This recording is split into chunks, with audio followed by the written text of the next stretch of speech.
नमस्कार साथियों, स्वागत है आप सभी का एनडीसी के डिजिटल प्लेटफॉर्म के ऊपर। तो हम बात कर रहे थे रीजनिंग के ऊपर और रीजनिंग के कई टॉपिक हम कंप्लीट कर चुके थे और आज एक नया टॉपिक डाटा सफिशिएंसी जिसका नाम है आंकड़ों की पर्याप्तता। ठीक है, ये एक वो टॉपिक है जो पूरी रीजनिंग का सार होता है। ठीक है, इसके अंदर कई टॉपिक होते हैं वो जो है कवर किए जाते हैं और उसके अकॉर्डिंग ही उसके अंदर क्या है हमें जो क्वेश्चन को करना होता है। इस टॉपिक के अंदर कुछ टॉपिक मिक्स होकर फिर उसके बाद में हमें उसके डाटा के बारे में जवाब देना होता है। ठीक है, देखो सबसे पहले हम देखते हैं कि इस टॉपिक के अंदर किस टाइप के प्रश्न बनते हैं और साथ ही साथ में हम ये भी देखेंगे कि कौन कौन से टॉपिक जो है इसके अंदर जो है कवर किए जाएंगे। मतलब कि क्योंकि ये मिक्स है पूरे रीजनिंग का, तो कौन कौन से ऐसे टॉपिक हैं जो इसके अंदर हमें आने जरूरी है उसकी भी बात करेंगे और जो टॉपिक हमने पीछे नहीं किए हैं उसकी बेसिक बेसिक बात करेंगे जिसकी सहायता से ये टॉपिक हम बिल्कुल इजी वे के अंदर बिल्कुल अच्छी तरीके से हम कर सकें। ठीक है, तो देखो सबसे पहले इस टॉपिक के अंदर देखो हमें क्या जो है इसकी थीम रहती है उसके बारे में बात करते हैं। जैसे इसके अंदर क्या दिया होगा, एक हमें क्वेश्चन दिया हुआ होगा। ठीक है, यहाँ पर एक क्वेश्चन दिया हुआ होगा कि क्यू की दिशा ज्ञात करें। ठीक है, उसके बाद में देखो हमें दो स्टेटमेंट दिए होंगे ए और बी। ठीक है, दो स्टेटमेंट दे देंगे। ठीक है, अब हमें क्या करना होगा, उन दो स्टेटमेंट को सही मानते हुए हमें क्वेश्चन को करना है। ठीक है, मान लो हमने ए किया और ए से हमारा जो है पूरा जवाब आ गया। ठीक है, मान लो क्यू की दिशा ज्ञात करनी है और हमें एक स्टेटमेंट पहला पढ़ते हैं और पहला स्टेटमेंट पढ़ते ही हमें पता लग जाता है कि हाँ क्यू की दिशा ये वाली है, तो केवल ए, मतलब फिर हमारा उत्तर क्या हो जाएगा ए मतलब क्या हो गया कि ए जो स्टेटमेंट है वो हमारा जवाब देने के लिए पर्याप्त है। देखो डाटा सफिशिएंसी का मतलब क्या होता है कि कौन सा डाटा, हमें इसमें आंसर नहीं निकालना, हमें यह निकालना है कि कौन सा स्टेटमेंट मतलब ए या फिर बी या फिर दोनों मिलाकर जो है हमारा आंसर देने के लिए पर्याप्त है। जैसे जैसे क्वेश्चन आएंगे ये चीज हम समझेंगे। ये खाली बेसिक हमने थीम समझिए कि एक प्रश्न दिया होगा और दो स्टेटमेंट दिए होंगे, उन दो स्टेटमेंट को हम क्या करेंगे उसको बनाएंगे, मतलब क्वेश्चन के अंदर उसको एज ए डाटा यूज करेंगे। फिर हमें बताना है कि कौन से डाटा के आधार पर हम इस प्रश्न को सॉल्व कर सकते हैं। ठीक है, जैसे मान लो इसमें क्यू की दिशा बतानी है, फिर क्यू की दिशा पहले ए स्टेटमेंट को चेक करेंगे, क्या केवल एक स्टेटमेंट से उत्तर दिया जा सकता है, यदि नहीं तो फिर उसमें बी स्टेटमेंट को पढ़ेंगे। बी स्टेटमेंट को पढ़ने के बाद में देखेंगे क्या खाली बी से जवाब दिया जा सकता था, क्या खाली ए से जवाब दिया जा सकता था, और नहीं तो क्या दोनों को मिलाकर जो है हम इस क्वेश्चन का जवाब दे सकते थे। तो ये इसकी एक बेसिक थीम है। प्रश्न जैसे जैसे आएंगे आपको बहुत अच्छे से समझ में आ जाएगा। ठीक है, अब हम बात करते हैं कि इस टॉपिक के अंदर हमें कौन कौन से टॉपिक के बेसिक्स जो है क्लियर होने चाहिए। अगर वो टॉपिक हमने पढ़ रखा है तो अच्छा, नहीं तो उसकी बेसिक के बारे में भी हम आज बात करेंगे। ठीक है, देखो इसके अंदर कौन कौन से जो टॉपिक है वो हमारे लिए इंपॉर्टेंट रहेंगे। ठीक है, क्योंकि ये क्या है, ये एक मिक्स है। ठीक है, ये पूरी रीजनिंग का मिसलेनियस है। ठीक है, तो देखो इसके अंदर देखो एक आएगा ब्लड रिलेशन,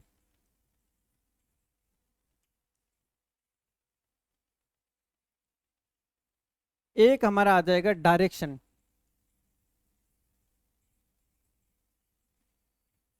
ठीक है, एक आ जाएगा रैंकिंग,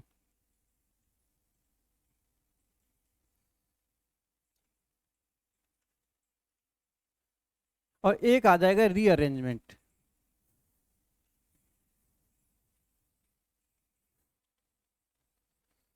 ठीक है, देखो अभी तक की रीजनिंग के अंदर हम ब्लड रिलेशन पढ़ चुके हैं। ठीक है, रैंकिंग जो है हमारा नेक्स्ट टॉपिक रहने वाला है। ठीक है, तो थोड़ा सा बेसिक हम अगर समझ जाएंगे तो हमें अगले टॉपिक को करने के अंदर भी बिल्कुल इजी रहेगा। ठीक है, और डायरेक्शन के अंदर सिर्फ हमें इतना पता होना चाहिए कि लेफ्ट कौन सा है, मतलब दायां कौन सा है, और बायां कौन सा है। ठीक है, हमें इतना अगर नॉलेज होगा तो डायरेक्शन के क्वेश्चंस को भी हम कर सकते हैं। ठीक है, देखो दायां कौन सा होता है, ये जो साइड है ये है दायां, ये जो साइड है वो है बायां। ठीक है, अगर हमें इतना पता है तो हम जो डायरेक्शन वाले जो क्वेश्चन आएंगे कि ए जो है दाएं जा रहा है, ए बाएं जा रहा है, इस क्वेश्चन को हम बिल्कुल इजी वे में कर पाएंगे। बस इतना पता होना चाहिए कि दाएं डायरेक्शन कौन सी है और बाएं डायरेक्शन कौन सी है। ठीक है, तो ये डायरेक्शन का टॉपिक हमने कवर कर दिया। उसके बाद में ब्लड रिलेशन हम पढ़ चुके हैं।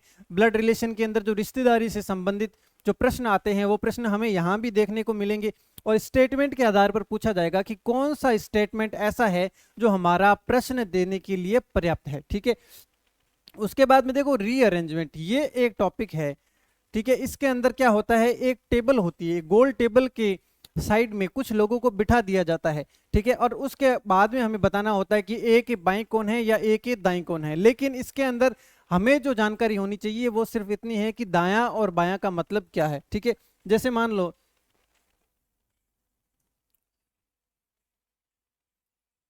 एक सर्किल दे देंगे। जब भी हमें बोले कि 5 जने बैठे हैं तो सबसे पहले हम क्या बनाएंगे, 5 सीट बना देंगे, ये 5 सीटें बना दी गई, ठीक है। अब जब भी बोलेंगे कि हमें बायां चलना है, ठीक है, बायां, ठीक है, जब भी बायां चलना हो तो क्लॉकवाइज चलेंगे।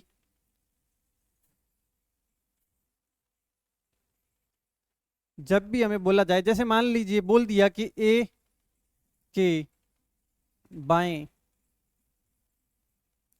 बी है, ठीक है, तो कहीं भी ए बैठा देंगे, कहीं भी हम ए बैठा देंगे। जैसे यहां पर ए बैठा दिया, ए के बाएं, बाएं बोला है, बाएं बोला है, इसका मतलब चलेंगे क्लॉकवाइज डायरेक्शन के अंदर, मतलब यहां पर बी आ जाएगा। कल को बोल दे कि ए के दाएं दूसरी तरफ सी है, ए के दाएं, दाएं चलना है तो दायां तो इधर है एंटी क्लॉकवाइज, ए के दाएं दूसरी तरफ मतलब ए के दाएं, ये पहला और ये दूसरा कौन है, सी है। तो इस तरीके से हमें प्रश्न दिए जाएंगे, ठीक है, इस तरीके से प्रश्न दिए जाएंगे दायां और बायां जाने के लिए, ठीक है। जैसे मान लो एक और एग्जांपल ले लेते हैं। जैसे बोल दिया कि A B C D E 5 जने हैं, ठीक है, ए के बाएं दूसरा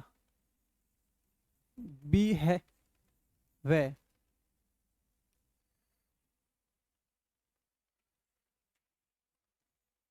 ए के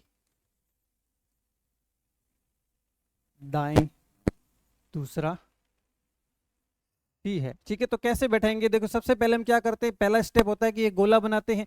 अब 5 लोग हैं तो हम यहाँ पर 5 लोगों को बिठा देते हैं, 1 2 5 सीटें हमने यहाँ पर बना दी। अब उसके बाद में ए के जो पहला जो पर्सन होता है, पहला जो आदमी होता है, उसको हम कहीं भी बैठा सकते हैं। जैसे ए के बाएं दूसरा, तो ए यहाँ पर अगर बैठा दिया, ठीक है, ए अगर हमने यहाँ पर बैठा दिया, ठीक है। अब ए के बाएं दूसरा, ठीक है, और बाएं, बाएं का मतलब क्या होता है, बाएं का मतलब हमें क्लॉकवाइज डायरेक्शन के अंदर चलना है।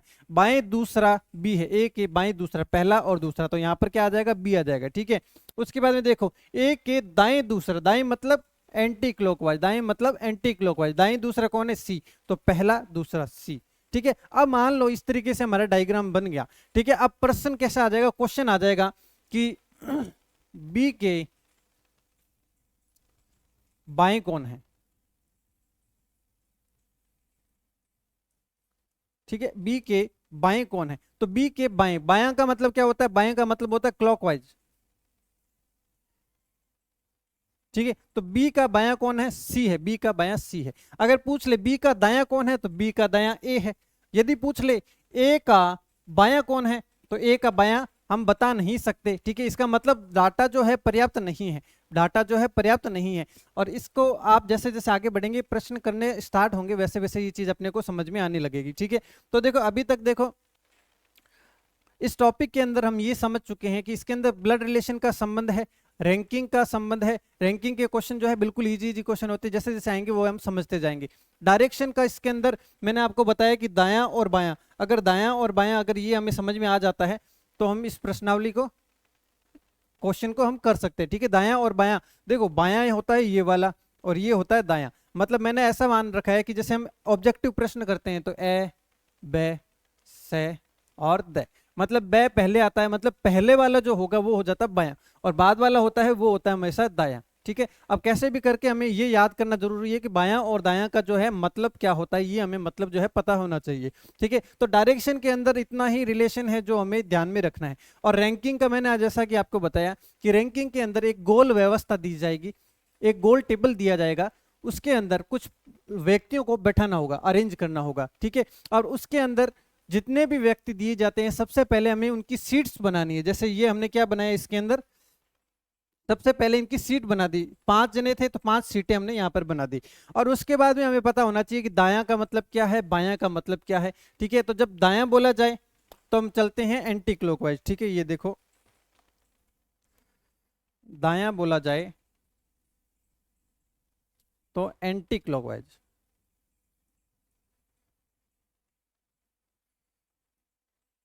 और बायां बोला जाए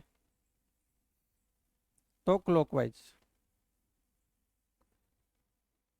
मतलब क्लॉकवाइज का मतलब क्या होता है, जैसे ये वाली घड़ी है तो ये हो गया हमारा क्लॉकवाइज, और ये घड़ी है इस साइड चलेंगे तो एंटी क्लॉकवाइज। ठीक है, ये जो है हमारा तरीका रहेगा। अब हम प्रश्नों पे बढ़ते हैं और प्रश्नों को करना स्टार्ट करेंगे तो हमें पता चलेगा कि वास्तव में प्रश्नों का लॉजिक क्या है, किस तरीके से हमें प्रश्नों को करना है। तो चलिए फिर शुरू करते हैं क्वेश्चंस। ठीक है, अब देखो यहां पर क्या दिया गया है, MDT और W केंद्र के सामने एक चक्र के चारों ओर बैठे हैं। चक्र के चारों ओर है, इसका मतलब अरेंजमेंट जो है कुछ इस टाइप का जो है हमें देखने को मिलेगा। अरेंजमेंट जो है हमें गोल वाला देखने को मिलेगा, मतलब रीअरेंजमेंट का प्रश्न है। ठीक है, तो हमें क्या बताना है, डी के तत्काल बाएं कौन है। तो हमें क्या पता चला, इसमें हमें ये पता चला कि हमारा जो प्रश्न है वो ये है कि डी के तत्काल बाएं कौन है। ठीक है, अब हमें बताना क्या है, हमें ये बताना है कि कौन से स्टेटमेंट के आधार पर डी की जो है स्थिति हम ज्ञात कर सकते हैं। कौन से स्टेटमेंट के आधार पर हम डी की स्थिति ज्ञात कर सकते हैं। तो सबसे पहले हम क्या करेंगे, सबसे पहले हम ए स्टेटमेंट है जैसे मान लीजिए, तो सबसे पहले हम ए स्टेटमेंट के अकॉर्डिंग जो है अपना प्रश्न बनाएंगे और फिर चेक करेंगे क्या खाली ए स्टेटमेंट के आधार पर हम जवाब दे सकते हैं। अगर जवाब दे सकते हैं तो हमारा ऑप्शन क्या हो जाएगा, फर्स्ट ऑप्शन। यदि केवल दूसरे कथन के आधार पर हम जवाब दे सकते हैं तो केवल दूसरा कथन जो है मतलब कि ऑप्शन बी हमारा करेक्ट हो जाएगा। देखो ऑप्शन सभी के अंदर सेम रहने वाला है, इसलिए मैं आपको पहले इसके जो ऑप्शंस है उनसे थोड़ा सा इंट्रोड्यूस करवा देता हूं। देखो, यदि कथन एक का डेटा अकेला प्रश्न देने उत्तर देने के लिए पर्याप्त है, जबकि कथन सेकंड में दिए गए डेटा प्रश्न उत्तर देने के लिए पर्याप्त नहीं है। मतलब कि अगर खाली पहला कथन पढ़ते हैं और हमारा जवाब आ जाता है तो हमें ए ऑप्शन करेक्ट करना है, और खाली बी ऑप्शन पढ़ते हैं और खाली बी ऑप्शन के आधार पर हम अगर इसका जवाब दे सकते हैं तो बी ऑप्शन सही करेंगे। ठीक है, बी ऑप्शन सही करेंगे। अब उसके बाद में देखो, यदि कथन एक और कथन दो दोनों दिए गए डेटा का उत्तर देने के लिए पर्याप्त नहीं है, मतलब कुछ ऐसा हो जाए कि दोनों कथन है, दोनों कथन के आधार पर ही हम प्रश्न मतलब कि जो यहां पर दिया गया रहता है, ठीक है, यहां पर जो दिया गया है क्या उसका दोनों मिलाकर भी हम अगर उत्तर देने के लिए पर्याप्त नहीं है अगर कथन, तो हम ऑप्शन सी जो है वो करेक्ट करेंगे। और ऑप्शन डी के अंदर ये है कि खाली एक जो है सफिशिएंट नहीं है, खाली दूसरा भी सफिशिएंट नहीं है, लेकिन अगर दोनों कथनों को एक साथ में हम लेते हैं तो अगर हमारा आंसर आ जाता है, मतलब डी की स्थिति आ जाती है, तो हम कह सकते हैं कि दोनों कथन मिलाकर उत्तर देने के लिए पर्याप्त है। ठीक है, ये तो मैंने अभी आपको केवल ऑप्शन से जो है वो इंट्रोड्यूस करवाया है।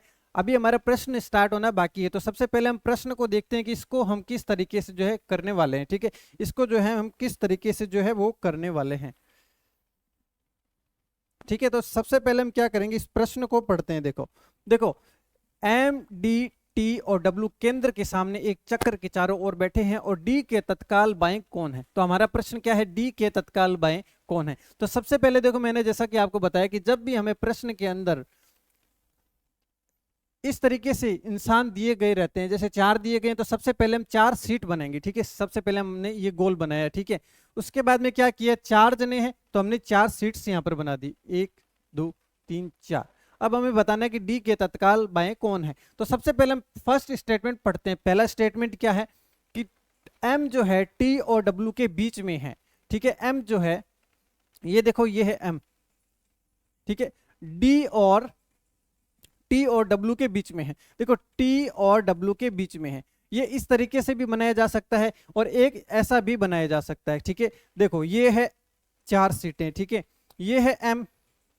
अब टी और डब्ल्यू के बीच में है तो टी इस साइड आ जाए और डब्ल्यू इस साइड भी तो आ सकता है।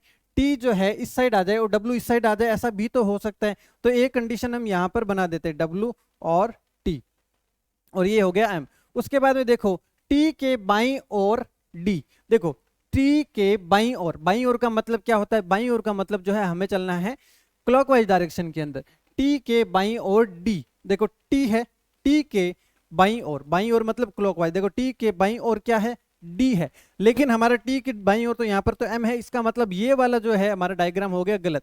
अब हमें बात करनी है वो इस डायग्राम के ऊपर हमें बात करनी है, किस पे, इस डायग्राम के ऊपर बात करनी है। देखो, जो ये रीअरेंजमेंट का प्रश्न होगा इसके अंदर दो पॉसिबिलिटी बनेगी, लेकिन कथन के आधार पर दोनों में से एक डायग्राम जो है हमारा कैंसिल हो जाएगा। ठीक है, दोनों में से एक डायग्राम जो है हमारा कैंसिल हो जाएगा। ठीक है, तो जैसा यहाँ पर एक डायग्राम कैंसिल हुआ है कि टी के बाईं ओर डी है, टी के बाईं ओर टी है, क्या टी के बाईं ओर डी हो सकता है, नहीं हो सकता। इसका मतलब ये जो डायग्राम है हमारा कट गया।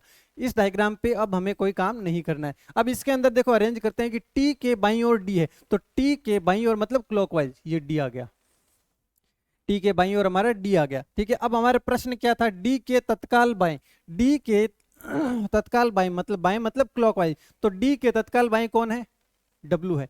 तो क्या हम केवल एक कथन से उत्तर दे सकते हैं, ये जो प्रश्न दिया गया है टी के तत्काल बाएं कौन है, क्या हम केवल एक कथन के आधार पर जवाब दे सकते हैं? बिल्कुल दे सकते हैं। एक कथन के आधार पर हमने बता दिया कि डी के तत्काल बाएं कौन है, डब्लू है। तो हमारा क्या हो जाएगा कि कथन एक, केवल कथन एक जो है प्रश्न का उत्तर देने के लिए पर्याप्त है, जबकि कथन सेकंड में दिया गया डेटा उत्तर देने के लिए पर्याप्त नहीं है। ठीक है, क्योंकि एक कथन के आधार पर उत्तर दिया तो हमारा उत्तर क्या हो जाएगा, ऑप्शन फर्स्ट जो है हमारा बिल्कुल करेक्ट हो जाएगा कि एक कथन के आधार पर उत्तर दिया जा सकता है। ठीक है, ये देखो प्रश्न नंबर एक था। प्रश्न नंबर एक के बाद में नेक्स्ट प्रश्न पे बढ़ते हैं, क्वेश्चन नंबर सेकंड। ठीक है, देखो थोड़ा बहुत इसमें कोडिंग डिकोडिंग का भी पार्ट आ जाएगा जो बिल्कुल बेसिक लेवल का है, साथ साथ में मैं आपको समझाता चलूंगा।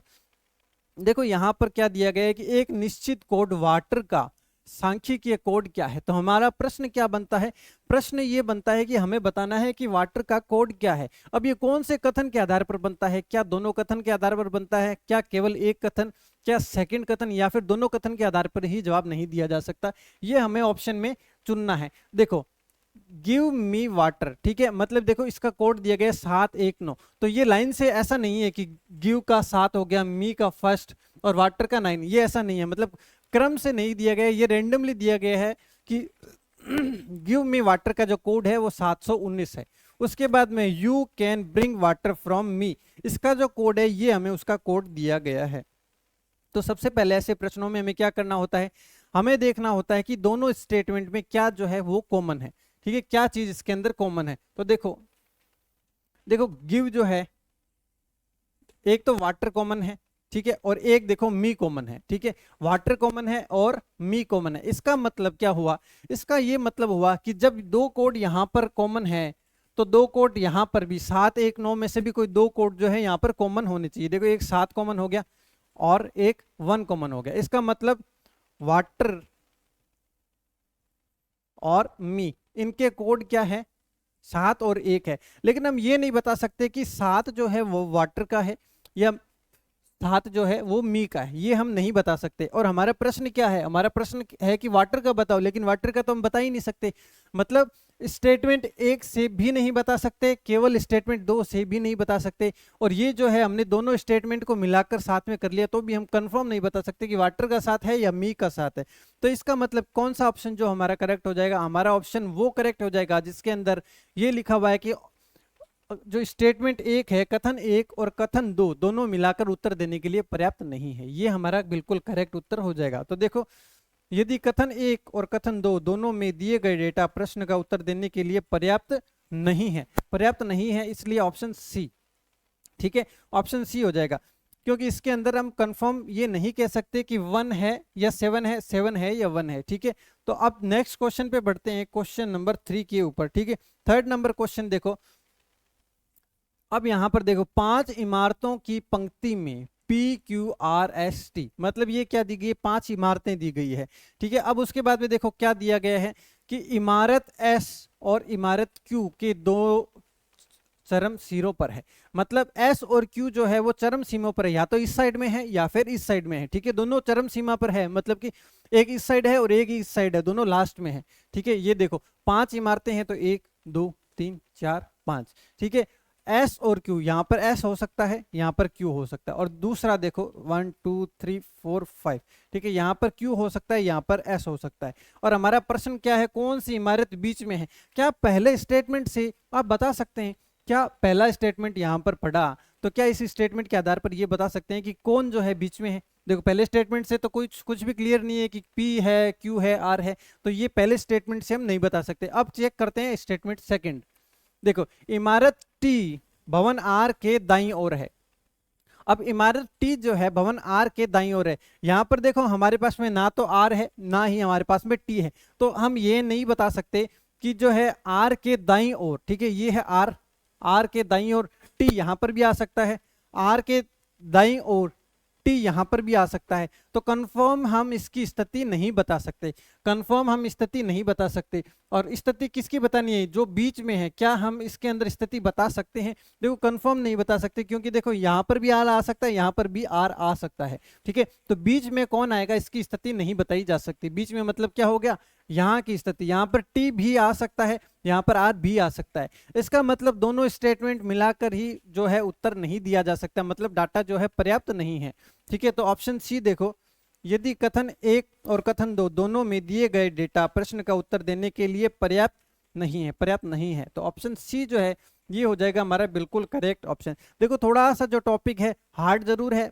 लेकिन प्रश्नों को आप जैसे जैसे करते जाएंगे थोड़ा थोड़ा आपका कॉन्सेप्ट हर प्रश्न में क्लियर होता जाएगा, और एट द एंड आपको ये टॉपिक बिल्कुल अच्छे से समझ में आ जाएगा। तो वीडियो में आपको बिल्कुल बना रहना है, ठीक है। उसके बाद में देखो प्रश्न नंबर 3 के बाद में बात करते हैं क्वेश्चन नंबर 4 की, ठीक है। 4 नंबर क्वेश्चन के अंदर हम बात करते हैं, देखो एम एन डी पी और के मतलब 5 जने हैं, उनके बीच में केवल सबसे कम कमाने वाले से अधिक, मतलब जो सबसे कम कमाता है उससे जस्ट अधिक वाला जो है हमें बताना है। तो वो कौन से स्टेटमेंट के आधार पर बताया जा सकता है, ठीक है। तो हम स्टार्ट करते हैं। देखो पहला स्टेटमेंट, एन जो है एम और पी से अधिक कमाता है, ठीक है। देखो एन अधिक कमाता है, तो अधिक का निशान हम ये लगाते हैं, ये वाला हमारा क्या होता है, अधिक का निशान होता है, ठीक है। ग्रेटर देन मतलब अधिक, मतलब इस साइन के खुले वाले साइड में जो भी जाता है वो अधिक का निशान शो करता है। मतलब देखो एन जो है एम और पी से अधिक है, एन जो है अधिक है एम और पी से। अब ये नहीं पता कि एम ज्यादा है, एम और पी के अंदर कोई रिलेशन फिलहाल हमें नहीं पता है, लेकिन हमें ये पता है कि जो एन है वो एम और पी से क्या है, ज्यादा है, लेकिन डी से कम कमाता है। मतलब जो एन है वो डी से कम कमाता है, ठीक है। ये डी से कम कमाता है, इसका मतलब डी ज्यादा कमा रहा है, इसका मतलब डी जो है ज्यादा कमा रहा है। देखो डी से कम कमाता है, लेकिन डी से कम कमाता है, डी से कम, डी से कम कौन, एन कमाता है, ठीक है। तो एक स्टेटमेंट के आधार पर क्या हम बता सकते हैं 5 जनों की स्थिति के अंदर, भाई ये 5 जने जो दिए गए हैं, क्या हम ये बता सकते हैं कि कौन जो है कम कमाने वाले से अधिक, मतलब 2 नंबर पर कमाने वाला है, क्या हम इसके आधार पर बता सकते हैं? क्योंकि यहाँ पर तो हमने अभी तक 4 जनों को कवर किया है, उसके अंदर एम और पी की स्थिति हमें पता नहीं है, ठीक है। तो केवल पहले स्टेटमेंट से हम ये नहीं बता सकते कि कौन जो है वो 2 नंबर पर कमाने वाला इंसान है, ठीक है। उसके बाद में देखो सेकेंड स्टेटमेंट पढ़ते हैं, पी से अधिक कमाता है कौन, एम जो है वो अधिक कमाता है पी से। देखो एम जो है अधिक कमाता है, तो हमने अधिक वाली साइड में कर दिया, ठीक है। हमने क्या कर दिया, अधिक वाली साइड में कर दिया। जो के से कम कमाता है, ठीक है, मतलब जो एम है वो के से कम कमाता है, ठीक है, के से कम कमाता है। मतलब देखो क्या इसकी ये स्थिति नहीं बन जाएगी? देखो जब जी जो आता है ना, जब भी जो आता है, जो मतलब पास वाले के लिए आता है, अगर और आता तो वो एम के लिए बात करता, परंतु आता तो भी एम के लिए बात करता, लेकिन जब जो आता है तो पास वाले के लिए बात की जाती है।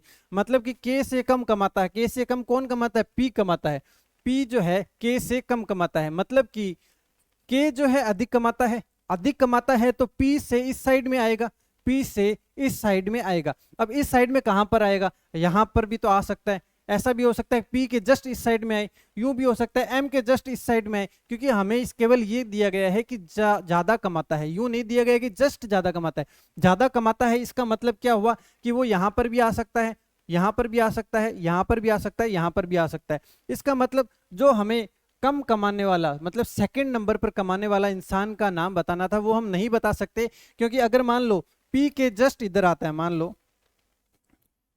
यहां पर अगर आता है तो हम कह सकते हैं कि के है, लेकिन कंफर्म नहीं है। पी से अधिक कमाता है तो ये यहां पर भी आ सकता है, देखो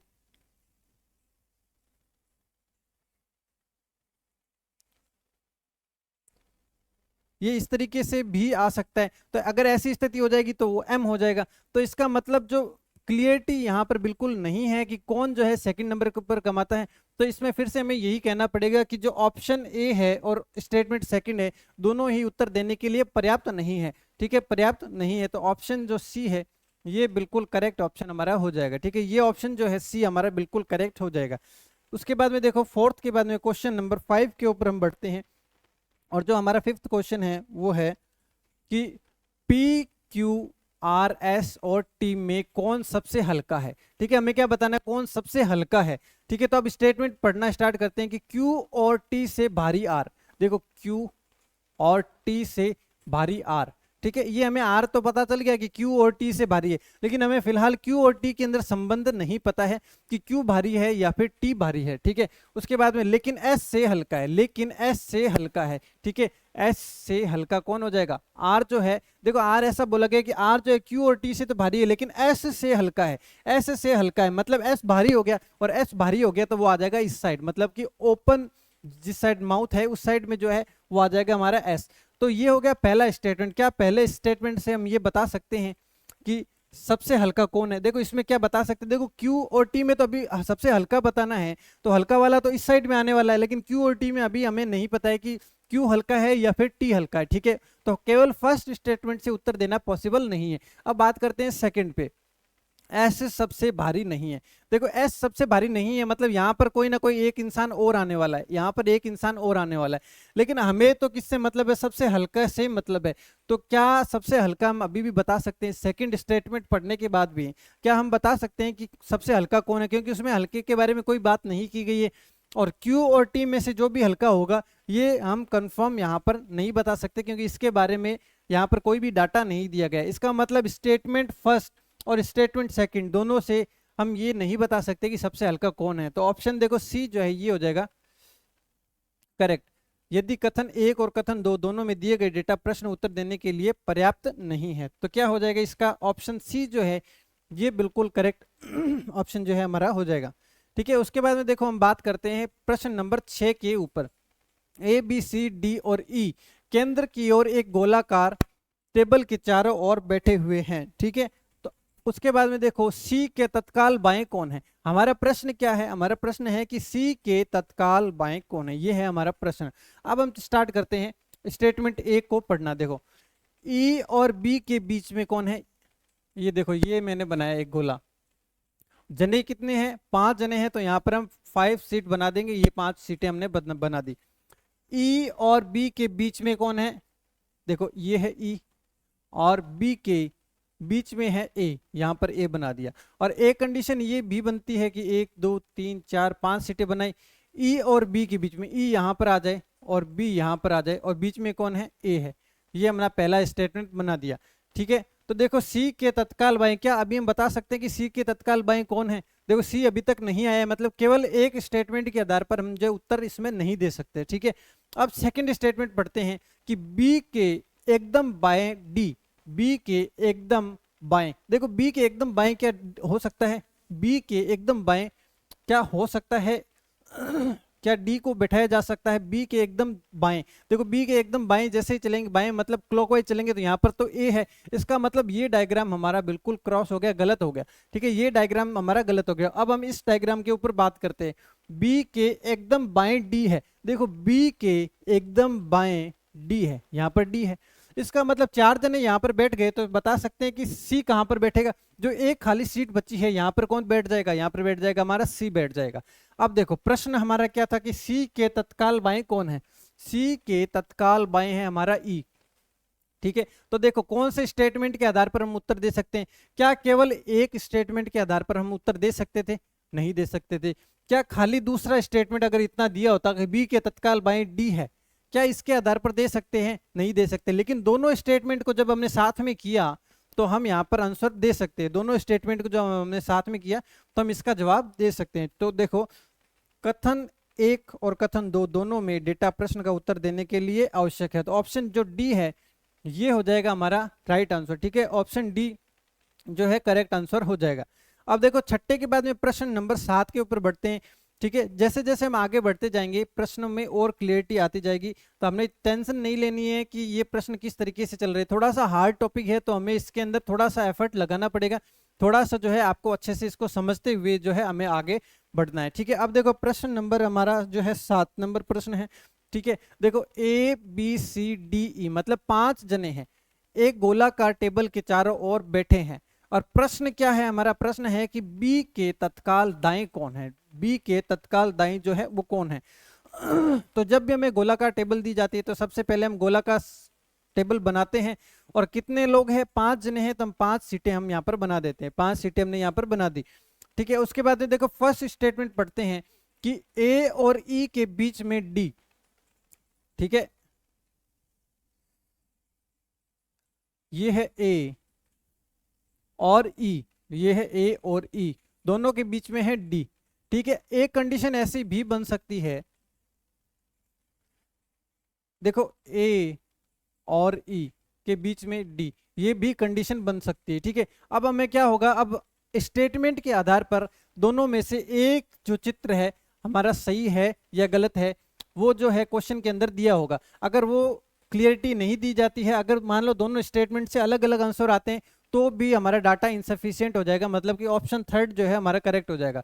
जैसे मान लो पिछले क्वेश्चन हमने किए, उसके अंदर ऐसी दो कंडीशन बनती थी और एक चित्र जो है हमारा अकॉर्डिंग टू क्वेश्चन कट जाता था। ठीक है, कट जाता था तो हम आगे उसको पढ़ते थे। ठीक है, लेकिन अगर मान लो कि इस दोनों में से कोई भी डायग्राम कटता नहीं है, तो भी हमारा जो ऑप्शन सी जो है ये हमारा बिल्कुल करेक्ट माना जाएगा, क्योंकि दोनों में से एक चित्र नहीं कटा है, इसका मतलब एक जो है आंसर अलग देगा, एक चित्र हमारा अलग आंसर देगा, तो उस कंडीशन के अंदर भी हमारा डाटा इनसफिशिएंट हो जाएगा। ठीक है, जैसे जैसे प्रश्न आएगा इसके ऊपर भी हमें ये बात भी हमें समझ में आने लग जाएगी। ठीक है, अब देखो फर्स्ट के बाद में बी और ई के बीच में सी है, बी और ई के बीच में सी है। देखो यहां पर बी हो गया और ई के बीच में सी है, यहां पर हमने सी रख दिया।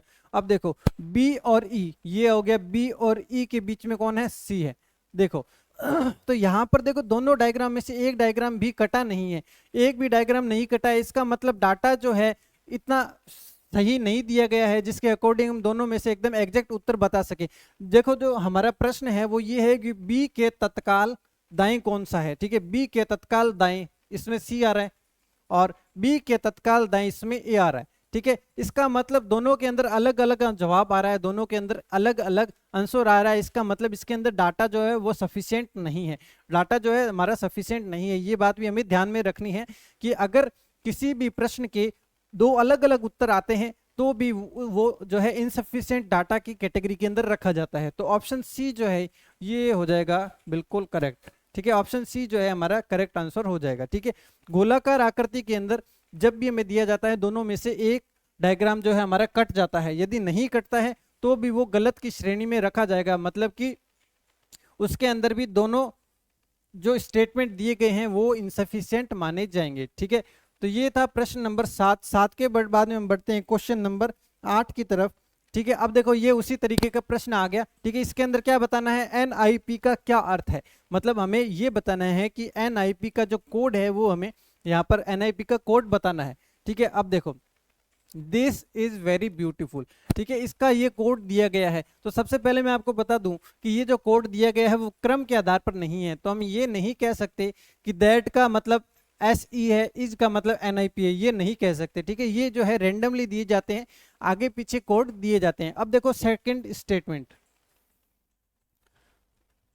स्टेटमेंट है माई हाउस इज ब्यूटीफुल का जो कोड दिया गया है NIP STO SRE और TIP दिया गया है।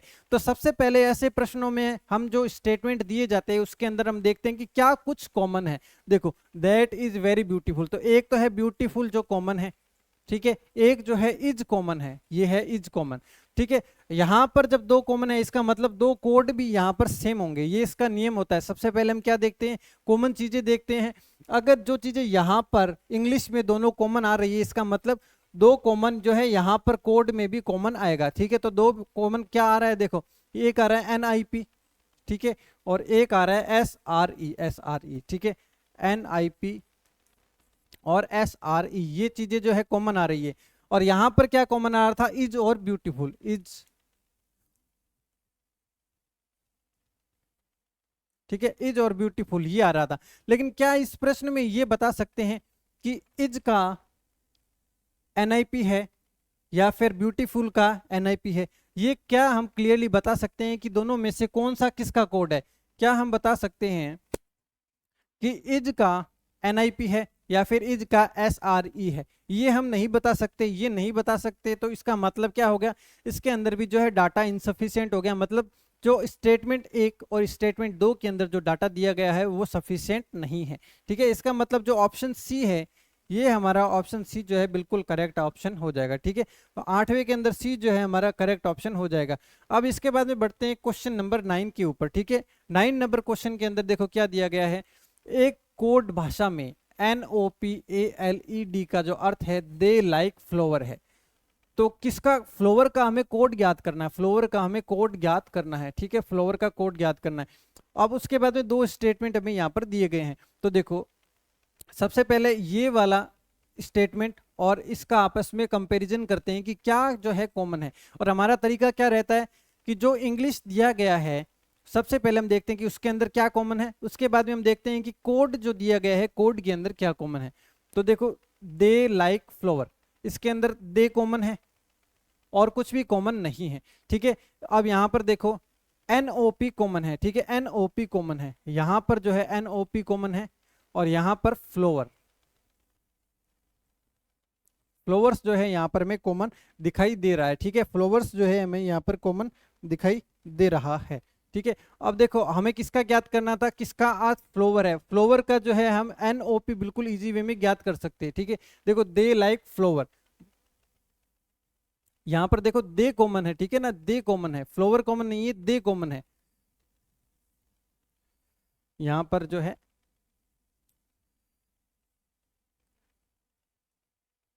यहां पर देखो दे लाइक फ्लावर है, यहां पर दे आर इनोसेंट है, देखो दे और दे कॉमन है, ठीक है, इसका मतलब NOP कॉमन है, यहां पर NOP कॉमन है, तो फ्लावर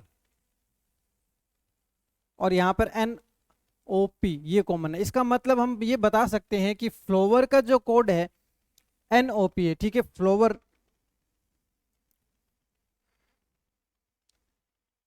ठीक है। अब देखो यहाँ पर क्या कॉमन है, दे कॉमन है और यहाँ पर भी दे कॉमन है, और NOP यहाँ पर कॉमन है, यहाँ पर भी NOP कॉमन है, ठीक है। तो NOP जो हो जाएगा वो हो जाएगा दे का कोड। तो हमें देखो केवल दे का कोड तो अभी तक हमें पता लग चुका है, केवल दे का कोड जो है हमें पता लग चुका है, ठीक है। अब देखो आगे हम बात करते हैं, इसका कंपेरिजन इसके साथ में करते हैं, ठीक है। पहले स्टेटमेंट का कंपेरिजन, ये जो स्टेटमेंट दिया गया इसका कंपेरिजन हम इस स्टेटमेंट के साथ में करते हैं, ठीक है। अब देखो इसके अंदर क्या है कि दे लाइक फ्लावर और इसके अंदर क्या है वी लाइक रोज, मतलब क्या कॉमन है, लाइक यहाँ पर कॉमन है, लाइक जो है दोनों के अंदर कॉमन है, ठीक है। अगर दोनों के अंदर लाइक कॉमन है तो हम यहाँ पर लाइक लिख दिया, ठीक है। अब देखते हैं कि कोड के अंदर क्या कॉमन आ रहा है, देखो ये वाला जो इसका कोड है तो ये इसका कोड है, तो इसके अंदर देखो कॉमन जो आ रहा है वो आ रहा है AL, ये आ रहा है AL, ठीक है। मतलब देखो पहले स्टेटमेंट से हमें ये पता चला कि दे का जो कोड है वो है NOP, दूसरे स्टेटमेंट से लाइक का कोड है हमें पता चला कि AL है, और हमें निकालना किसका है, फ्लावर का निकालना है, ठीक है। अब देखो अब यहां पर दे और लाइक, दे का हमें पता चल चुका है, दे का है NOP, ठीक है, लाइक का है वो AL है, तो क्या हम कह सकते हैं कि फ्लावर का जो एक बचा हुआ है वो ED है, फ्लावर का जो बचा हुआ एक है वो है ED, तो ED जो है हमारा हो जाएगा, ठीक है, ED जो है फ्लावर का कोड हो जाएगा। तो ऑप्शन पहले से हमें एक जानकारी मिली, ऑप्शन दूसरे से हमें एक जानकारी मिली, लेकिन क्या खाली एक अगर ऑप्शन दिया रहता, खाली एक स्टेटमेंट अगर हमें दिया होता तो क्या हम फ्लावर का कोड बता सकते थे, नहीं बता सकते थे। क्या खाली दूसरा स्टेटमेंट होता तो क्या हम फ्लावर का कोड बता सकते थे, नहीं बता सकते थे। लेकिन जब दोनों दिए गए हैं, जब हमें ये दोनों दिए गए हैं तो इसकी सहायता से एक से हमें दे का पता चला, एक का हमें लाइक का पता चल गया। अब तीन में से जब दो पता चल गए तो बचा हुआ किसका हो जाएगा, फ्लावर का हो जाएगा। इसका मतलब पहला और दूसरा स्टेटमेंट मिलाकर जो है उत्तर देने के लिए पर्याप्त है, ठीक है। तो ऑप्शन डी जो है ये हो जाएगा हमारा बिल्कुल करेक्ट ऑप्शन, ठीक है। ऑप्शन डी जो है वो हो जाएगा बिल्कुल करेक्ट ऑप्शन, ठीक है। उसके बाद में 9th के बाद में क्वेश्चन नंबर 10 के ऊपर हम बढ़ते हैं, और क्वेश्चन नंबर 10 जो है इसके अंदर देखो हमें किसका कोड निकालना है, स्काई का कोड निकालना है, ठीक है, स्काई का कोड हमें निकालना है। तो देखो यहां पर क्या दिया गया, स्काई इज क्लियर, इसको ऐसे लिखा गया है। यहां पर देखो मेक इट क्लियर को इस तरीके से लिखा जाता है। तो सबसे पहला स्टेप हमारा क्या रहता है कि इंग्लिश के अंदर जो दिया गया है सबसे पहले हम देखते हैं उसका कोड क्या है, उसके अंदर क्या कुछ कॉमन है। देखो इसके अंदर क्लियर और क्लियर ये कॉमन है, तो सबसे पहले हम वो चीज लिखते हैं जो हमारे पास में कॉमन होती है, तो क्लियर हमने यहाँ पर लिखा। अब देखते हैं दूसरे नंबर पर, देखते हैं कि कोड के अंदर क्या कुछ कॉमन है। देखो DEGA, ठीक है, तो इसके अंदर DE कॉमन है, ये हो गया DE, ठीक है। लेकिन हमें जो निकालना था, हमारा जो प्रश्न था वो था स्काई, वो था स्काई। तो क्या हम इन दोनों स्टेटमेंट से स्काई का कोड बता सकते हैं, अगर हमें क्लियर का पूछा होता, अगर प्रश्न ऐसा होता कि कोड भाषा में स्काई के लिए कौन सा कोड होगा, तो स्काई की जगह क्लियर होता अगर, तो हम कह देते कि दोनों स्टेटमेंट मिलाकर क्लियर का जो है हम कोड निकाल सकते हैं। लेकिन हमें पूछा गया स्काई का, लेकिन स्काई का नहीं निकाला जा सकता क्योंकि हमें देखो क्लियर का पता है, क्लियर का पता है कि ये जो है क्लियर का है, लेकिन स्काई और इज, स्काई और इज, इनमें देखो आर ए और एफ ए, इन दोनों में से कोई होगा। क्या हम बता सकते हैं कि स्काई का आर ए होगा या स्काई का एफ ए होगा? नहीं बता सकते। इसका मतलब जो डाटा जो दिया गया है वो सफिशिएंट नहीं है। तो ऑप्शन सी जो है ये हो जाएगा बिल्कुल करेक्ट ऑप्शन, की पर्याप्त नहीं है। पहला ऑप्शन और सेकंड दोनों के लिए डेटा प्रश्न का उत्तर देने के लिए पर्याप्त नहीं है। ये हमारा 10वां प्रश्न था। अब 10वें के बाद में बढ़ते हैं क्वेश्चन नंबर 11 के ऊपर। देखो जैसे जैसे कोडिंग वाले जैसे प्रश्न आ रहे हैं तो स्टार्टिंग में थोड़ा सा हार्ड जरूर लगा होगा, लेकिन जैसे जैसे आगे बढ़ता जा रहा है हम इसका जो है लॉजिक को समझते जा रहे हैं। ठीक है, जैसे जैसे हम आगे बढ़ते जाएंगे पूरा जो डाटा सफिशिएंसी टॉपिक है बिल्कुल इसी तरीके से समझ में आ जाएगा जिस तरीके से अब जैसे जैसे आगे बढ़ रहे हैं कोडिंग समझ में आ रही है। ठीक है, अब उसके बाद में देखो बढ़ते हैं आगे। देखो फ्लावर आर रियली गुड।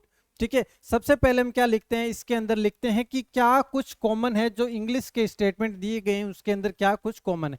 देखो फ्लावर आर रियली गुड देखो गुड, फ्लावर और आर, ये चीजें देखो कॉमन है, ये जो है इसके अंदर कॉमन है, गुड और यहां पर है गुड। ठीक है, उसके बाद में देखो यहां पर आर और यहां पर आर, यहां पर देखो फ्लावर और यहाँ पर फ्लावर, जो कॉमन होता है हम क्या लिखते हैं उसको आगे लिखते हैं।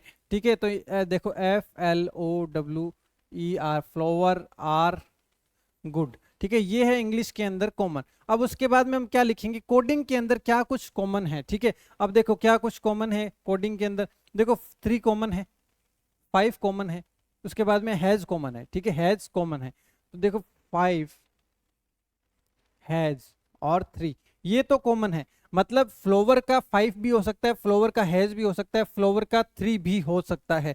ठीक है, तो मतलब फ्लावर का इनमें से, अब देखो यहां पर जो क्या बचा है, यहां पर बचा है एक डॉलर का साइन। तो डॉलर का क्या हम बता सकते हैं कि डॉलर का मतलब तो रियली है।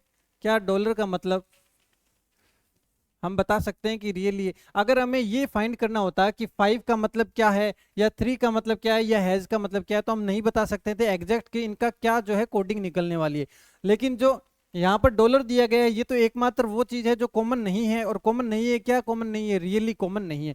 मतलब डॉलर का जो हो जाएगा वो क्या हो जाएगा, हमारा रियली हो जाएगा। डॉलर का जो है वो रियली हो जाएगा, और हमें किसका ज्ञात करना था, डॉलर का ही हमें ज्ञात करना था।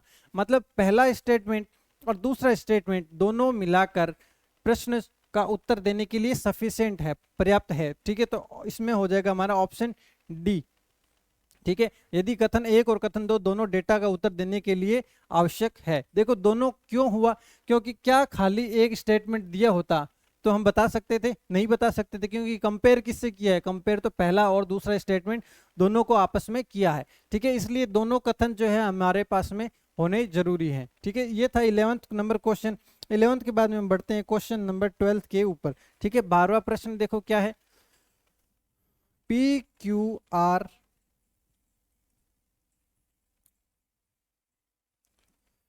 PQRS, 4 जने हैं केंद्र के सामने, एक चक्र के चारों ओर बैठे हैं। Q के एकदम दाएं कौन है, तो प्रश्न क्या है, Q के एकदम दाएं कौन है, ये हमारा प्रश्न है। तो सबसे पहले ऐसे प्रश्नों में हम क्या करते हैं, सबसे पहले हम जो है सीट बनाते हैं। ठीक है, 4 जने हैं तो 4 हमने सीट बना दी।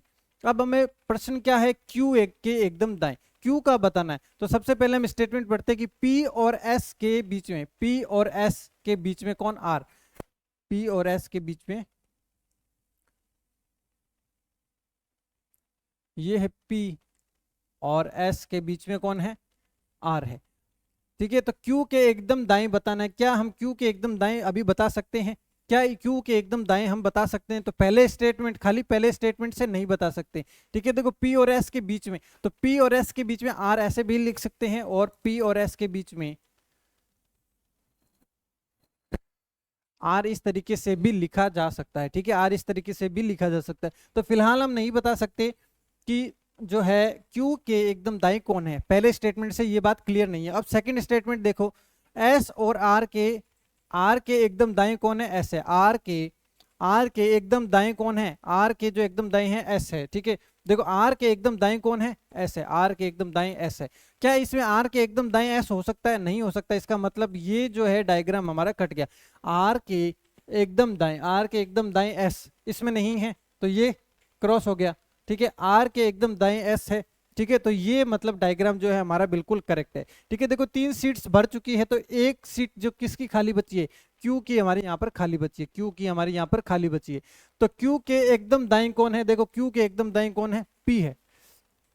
क्यू के एकदम दाएं कौन है, देखो दाएं का मतलब होता है हमें कैसे चलना है, एंटी क्लॉकवाइज डायरेक्शन के अंदर चलना है, एंटी क्लॉकवाइज डायरेक्शन में चलना है, ठीक है। तो हम बता सकते हैं इससे। तो किस तरीके से हमें पता चला, खाली क्या केवल पहले स्टेटमेंट से हम बता सकते हैं, नहीं बता सकते। क्या खाली दूसरे स्टेटमेंट से बता सकते हैं, खाली दूसरे से भी नहीं बता सकते। तो कैसे बता सकते हैं, पहला स्टेटमेंट और दूसरा स्टेटमेंट दोनों मिलाकर जो है वो उत्तर देने के लिए पर्याप्त है।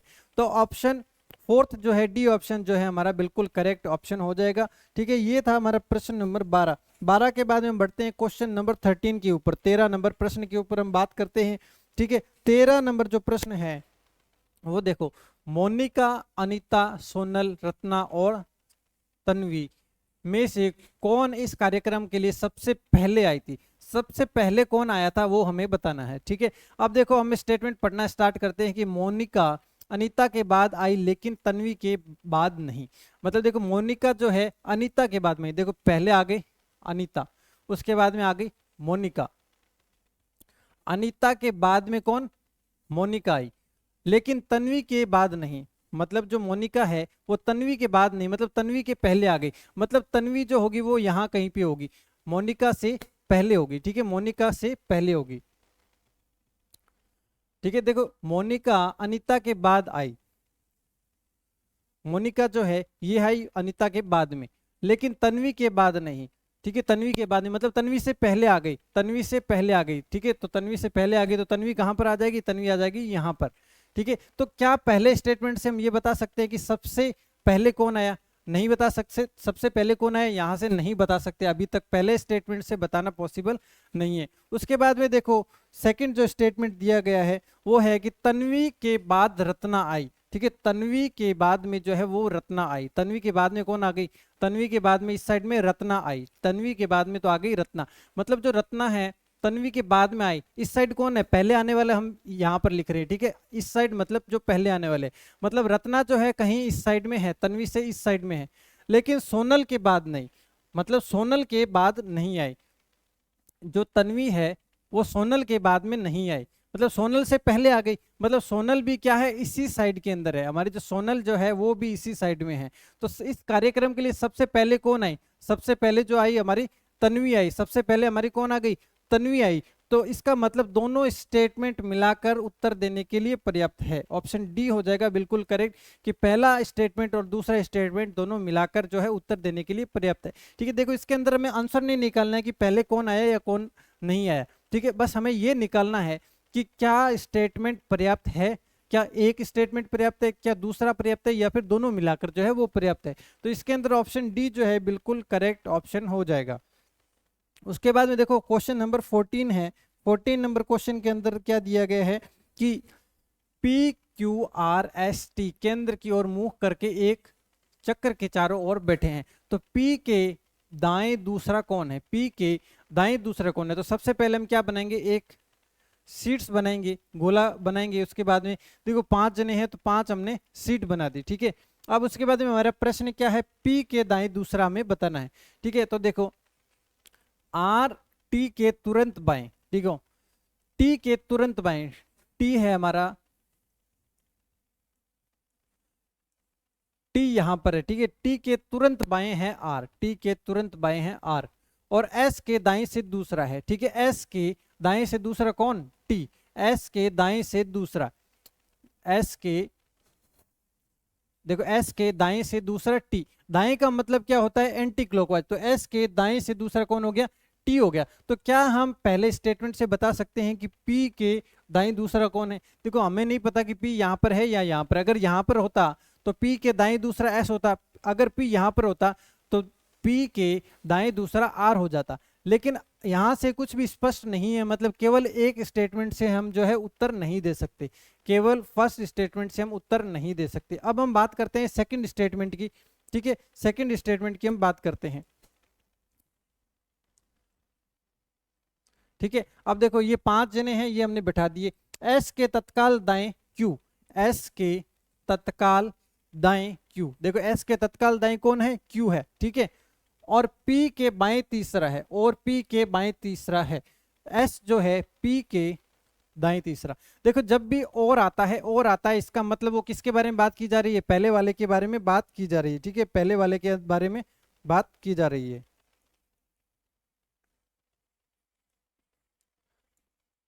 ठीक है, पहले बारे के बाद बात की जा रही है। देखो S के तत्काल दाएं, ये है S, S के तत्काल दाएं है हमारा Q, ये हो गया हमारे तत्काल दाएं जो हो गया Q हो गया, और P के बाएं तीसरा है, P के बाएं तीसरा कौन है, Q, P के बाएं तीसरा Q है। तो अगर P यहां पर आ जाए, अगर P यहां पर आ जाए तो देखो बाएं तीसरा, देखो 1 2 3, बाएं तीसरा हमने Q अरेंज कर दिया, ठीक है। अब हमें क्या बताना है कि P के दाएं दूसरा कौन है, P के दाएं दूसरा, देखो ये है P, और दाएं का मतलब होता है एंटी क्लॉकवाइज, तो दाएं दूसरा देखो पहला और दूसरा Q, पहला और दूसरा, तो क्या ये खाली सेकंड स्टेटमेंट से हमने उत्तर नहीं दिया है, देखो ये क्या हमने खाली सेकंड स्टेटमेंट के आधार पर आंसर नहीं दिया है। देखो एक बार फिर से देखो, एस के तत्काल दाएं Q, ये है एस, एस के तत्काल दाएं Q हमने यहाँ पर अरेंज किया, और P के बाएं तीसरा है। जब भी और आता है, और मतलब और परंतु जो आते हैं वो दूर वाले के लिए आते हैं, मतलब कि Q और S में से जो दूर है, मतलब ये Q की बात कर रहा है, ठीक है। तो P के बाएं तीसरा, ये है P, P के बाएं तीसरा, देखो 1 2 3, P के बाएं तीसरा Q है। उसके बाद में हमने प्रश्न को देखा कि P के दाएं दूसरा निकालना था, तो P के दाएं दूसरा देखो ये हो गया 1 और ये हो गया 2, तो केवल स्टेटमेंट 2 जो है उत्तर देने के लिए पर्याप्त है, ये हो जाएगा बी ऑप्शन जो है हमारा बिल्कुल करेक्ट ऑप्शन हो जाएगा, ठीक है। 14 के बाद में हम नेक्स्ट क्वेश्चन है 15 नंबर प्रश्न के ऊपर हम बढ़ते हैं, ठीक है। इसके अंदर देखो ये आ गया ब्लड रिलेशन के ऊपर, जैसा कि मैंने आपको बताया था ये 3-4 टॉपिक का मिसलेनियस टॉपिक है, ठीक है। अब देखो हमें ब्लड रिलेशन को यहाँ पर देखने को मिल रहा है, डी का ए से क्या संबंध है, तो हमें निकालना क्या है, डी का ए से संबंध निकालना है।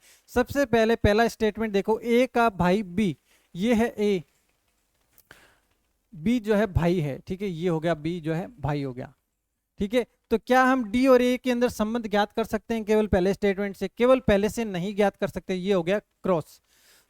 उसके बाद में देखो डी का पुत्र बी, ये है डी, डी का पुत्र बी हो गया, ठीक है। अब हमें ज्ञात करना है डी और ए के अंदर संबंध। देखो डी और ए के अंदर क्या हम संबंध ज्ञात कर सकते हैं, देखो ए या तो पुत्र है या पुत्री है, और डी या तो पिता है या माता है, लेकिन क्या हम कंफर्म बता सकते हैं कि माता है या पिता है, पुत्र है या फिर पुत्री है, ये हम कंफर्म नहीं बता सकते।